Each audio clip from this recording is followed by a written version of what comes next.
বাংলা সিনেমাকে টেনে তুলতে বাংলা সিনেমার দিকে হাত বাড়িয়ে দিল কলকাতার বিখ্যাত production house Shri Venkatesh film. তবে একটা নয়, একেবারে চারটে হাত।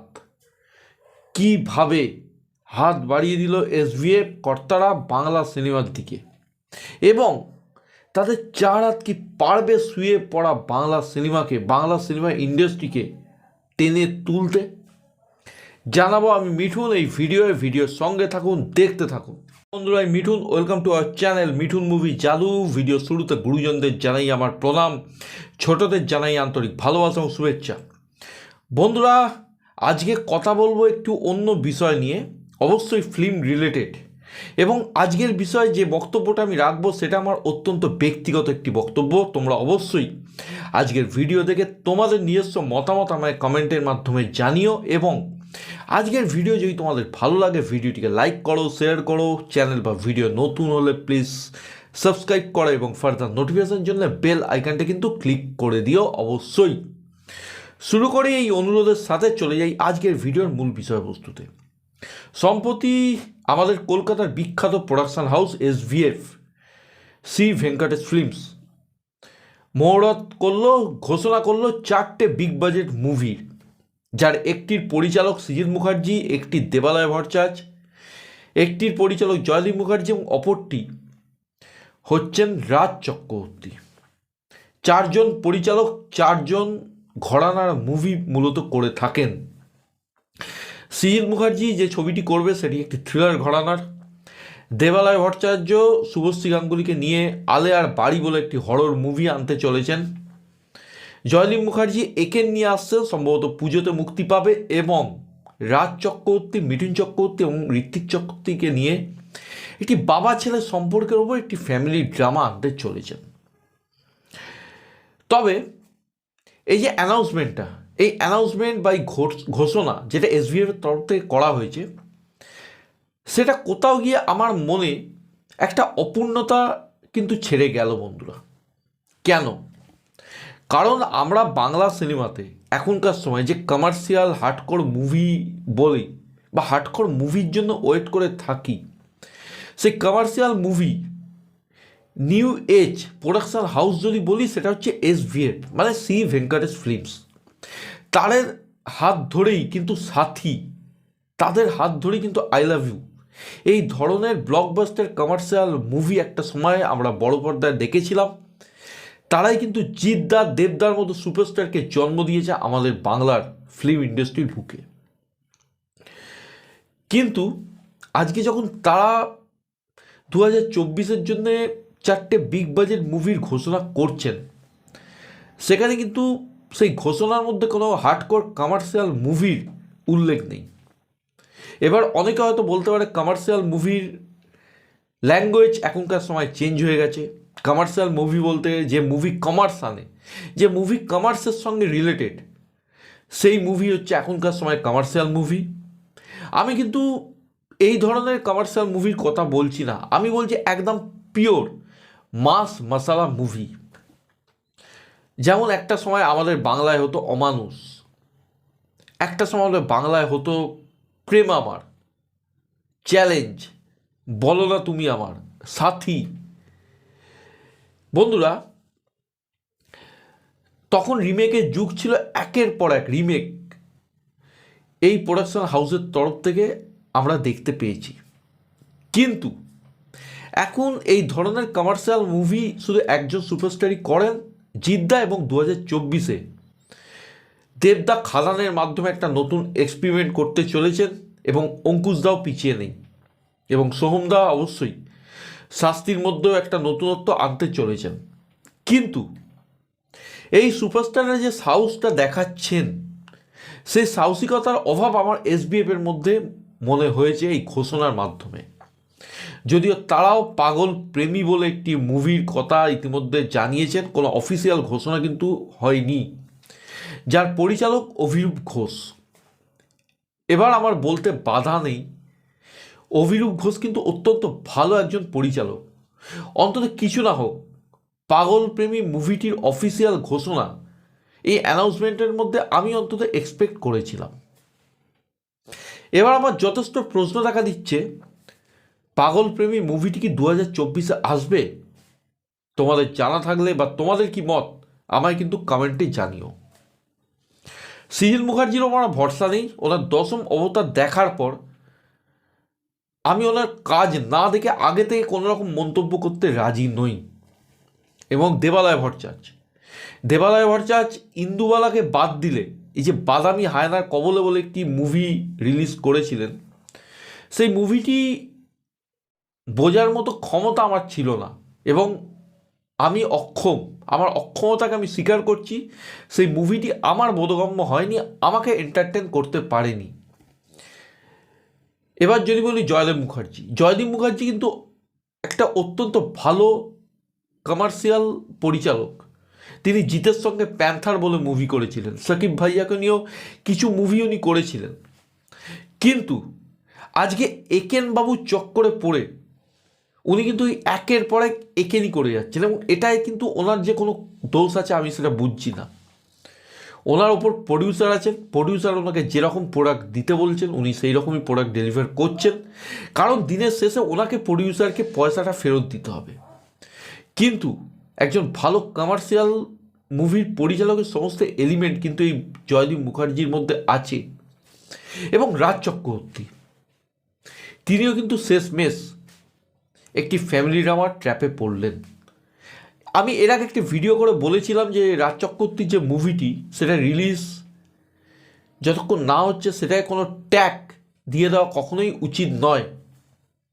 কিন্তু আমি যেরকম খবর পাচ্ছি বা যেরকম নিউজ আমার কাছে আসছে বন্ধুরা, এটাও কিন্তু বাবা ছেলের সম্পর্কের উপর একটি টিপিক্যাল সিরিয়াল ধার্মিক মুভি হতে চলেছে। এবং এই মুভিটি যদি সাকসেস হয়, তোমরা লিখে নাও, রাজ চক্রবর্তী কিন্তু বারংবার এই ধরনের মুভি করতে থাকবেন। অ্যাকচুয়ালি আমরা অনেক অ্যাক্টরকে খিল্লি করি তাদের স্ক্রিপ্ট চয়েসের ওপর, তাদের মুভির নির্মাণের ওপর, কিন্তু আমার মনে হয় খিল্লিটা এখানে সেসব অ্যাক্টরদের করাচ্ছে বিগ প্রোডাকশন হাউসের মানসিকতার ওপর করা উচিত।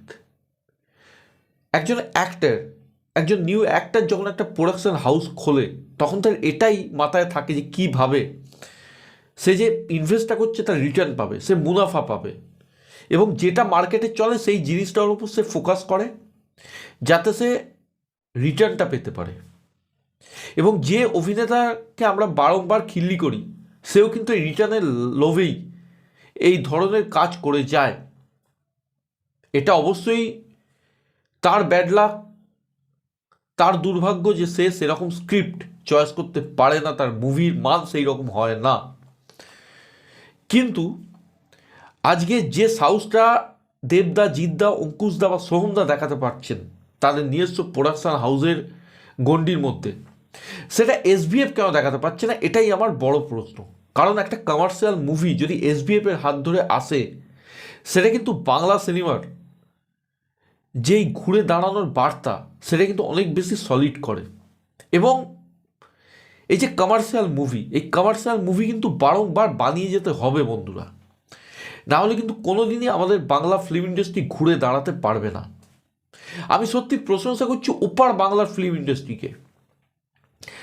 তারা কিন্তু একের পর এক নতুন ঘরানার মুভি কিন্তু নির্মাণ করে চলেছেন।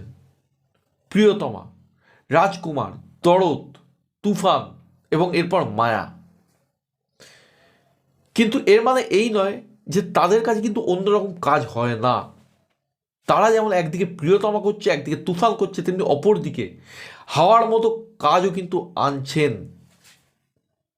সুতরাং আমার মতো একটা ইন্ডাস্ট্রিতে যেমন সত্যজিৎ বাবু, মৃণাল সেন, ঋত্বিক ঘটকের মতো পরিচালকের দরকার, তেমনি তরুণ মজুমদার, অগ্রদূত, মানু সেন, অঞ্জন চৌধুরী এই ধরনের পরিচালকদেরও কিন্তু দরকার বন্ধুরা। মেঘে ঢাকা তারার যেমন দরকার, তেমনি হীরক রাজার দেশে, গুপিগাইন বাঘাবাইন, পলাতক, শত্রু এই ধরনের মুভিরও কিন্তু দরকার। এবং তবেই কিন্তু একটা ইন্ডাস্ট্রি সারভাইভ হবে বন্ধুরা। ইন্ডাস্ট্রিতে কাজ পাবে প্রচুর মানুষ যারা ক্যামেরার পেছনে কাজ করে। সত্যি কথা বলতে এই যে অ্যানাউন্সমেন্টটা হলো, এই যে ঘোষণাটা হলো, এই ঘোষণাটাতে আমি কিন্তু বিন্দুমাত্র খুশি হইনি বন্ধুরা। অবশ্যই একেন বলি বা দেবালয় ভট্টাচার্যের যে মুভিটি বলি, সেটা হয়তো বক্স অফিসে ব্যাপক কালেকশন করবে, হিট সুপারহিট মেগা হিট হয়ে যাবে। শ্রীজিৎ মুখার্জি হয়তো ম্যাজিকের মতো এমন একটা কাজ নিয়ে চলে এলেন, একটা রেকর্ড সৃষ্টিকারী পুরনো শ্রীজিৎ বাবুকে আমরা ফিরে পেলাম। রাজ চক্রবর্তীর এই ফ্যামিলি ড্রামা হয়তো মানুষের মন জয় করে প্রজাপতির মুভির রেকর্ডও কিন্তু ছাপিয়ে গেল, হতেই পারে। কিন্তু তারপর কিন্তু আমাদের ভরসা করতে হবে দিনের শেষে জিদ্দা কবে একটা কমার্শিয়াল কাজ আনবে।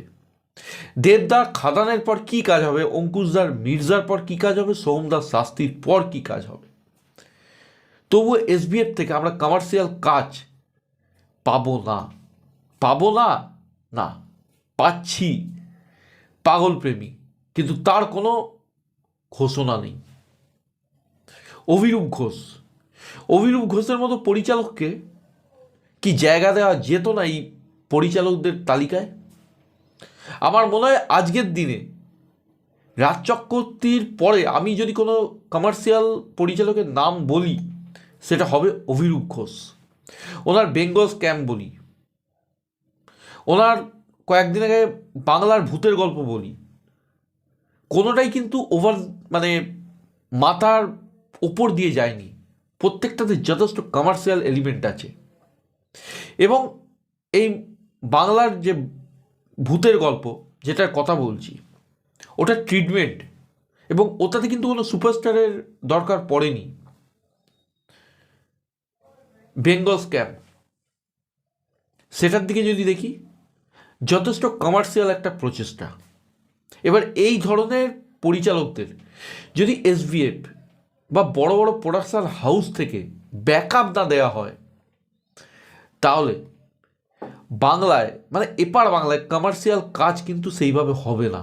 এবং আমি আবারও বলছি, কমার্শিয়াল মুভি ছাড়া কোনো ইন্ডাস্ট্রি টিকে থাকতে পারে না। আজকে মালায়ালাম মুভি বলি, কন্নড় মুভি বলি, এরা কিন্তু প্রত্যেকে অন্য ট্র্যাকের মুভির বাইরেও একটা হার্ডকোর কমার্শিয়াল মুভিও কিন্তু নির্মাণ করে। তেলেগু তামিল ইন্ডাস্ট্রির কথা ছেড়েই দিলাম, আমি ব্যবসার দিকেও যদি কথা বলি, প্রডিউসাররা রিস্ক নিতে ভরসা পাচ্ছেন না, তারাও ব্যবসা করতে এসছে। কিন্তু একটা ইন্ডাস্ট্রির অংশ হিসেবে এটা কি প্রডিউসারদের দায়বদ্ধতার মধ্যে পড়ে না সেই ইন্ডাস্ট্রির মধ্যে এমন একটা মুভির জন্ম দিক যেটা ইতিহাস সৃষ্টি করবে, যেটা কমার্শিয়াল মুভির একটি নতুন রূপ আমাদের সামনে তুলে ধরবে?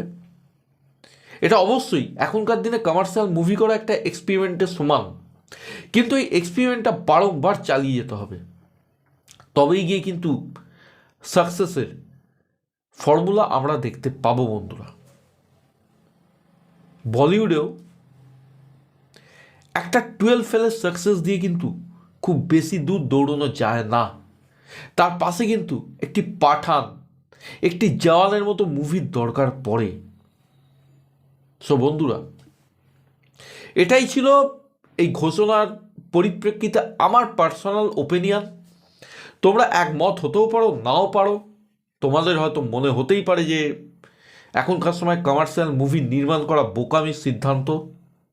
তবে আমি আবারও বলছি, এইভাবে যদি কেবল অন্য ধরনেরই কাজ হতে থাকে, তাহলে একটা দিকে যেমন মাল্টিপ্লেক্স ওরিয়েন্টেড অডিয়েন্স অ্যাট্রাক্ট হবে, অপরদিকে সেই সমস্ত অডিয়েন্সের কিন্তু বঞ্চিত করা হবে যারা আজও টিভিতে বসে অঞ্জন চৌধুরী, হরনাথ চক্রবর্তী, রাজ চক্রবর্তীর পুরনো বাংলা সিনেমাগুলো তাড়িয়ে তাড়িয়ে উপভোগ করেন বন্ধুরা। সুতরাং প্রডিউসার, অ্যাক্টর, গোটা ফিল্ম ইন্ডাস্ট্রির মফস্বল অডিয়েন্সের দিকেও যেমন তাকাতে হবে, তেমনি মাল্টিপ্লেক্স অডিয়েন্সের দিকেও তাকাতে হবে। মানে এক কথায় যদি বলি, এই দুই ধরনের অডিয়েন্সের দিকে তাকেই কিন্তু মুভি নির্মাণ করতে হবে। হ্যাঁ, রেশিওটা কম বেশি হতে পারে। যেখানে আগে হয়তো কমার্শিয়াল মুভি 4টে হতো এবং অন্য ধারার মুভি 2টো হতো, সেখানে অন্য ধারার মুভি হয়তো 6টা হবে, কমার্শিয়াল মুভি হয়তো 4টে হবে বা 3টে হবে বা 2টো হবে, কিন্তু করতে হবে, এই এক্সপেরিমেন্টটা করতে হবে, তবেই গিয়ে কিন্তু সেই মফস্বলের দর্শকদের হলে ফেরানো সম্ভব, যারা একটা রাবণ দেখে জিদ্দার চেঙ্গিসের জন্য অধীর আগ্রহে ওয়েট করে থাকে, যারা দেবদার সঙ্গে দেখা হলেই পাগলু বা চ্যালেঞ্জ 2 এর আবদার আজও করেন, যারা সোহমদা মানেই অমানুষকে চেনেন, যারা অঙ্কুশদা মানেই ইডিয়েটকে চেনেন, এবং তবে গিয়ে কিন্তু বাংলা ছবি আবার ঘুরে দাঁড়াবে এবং আমাদেরকে আর রিকোয়েস্ট করতে হবে না আম জনতা দর্শকের কাছে যে বাংলা সিনেমার পাশে দাঁড়ান, বাংলা সিনেমাকে সাপোর্ট করুন, বাংলা সিনেমা হলে গিয়ে দেখুন। হ্যাঁ বন্ধুরা, এবং আজকের দিনের মতো যদি ভালো কমার্শিয়াল মুভি নির্মাণ করা হয়, তবে সেটা যে দর্শক জায়গা দেবে নিজেদের মনে, তার জলজান্ত উদাহরণ পারিয়া। আজকের ভিডিও শেষের দিকে আমি শেষ করার আগে একটা কথাই বলবো,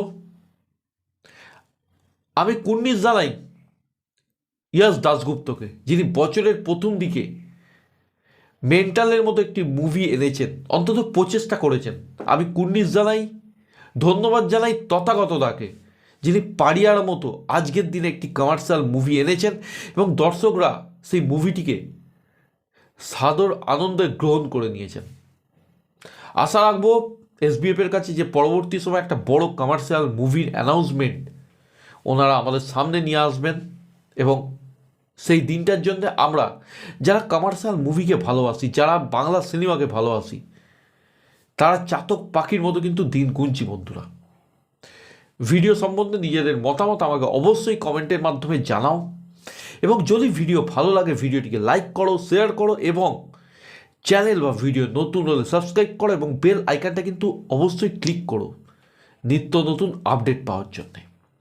সকলে ভালো থেকো, সুস্থ থেকো, টেক কেয়ার, বাই বাই।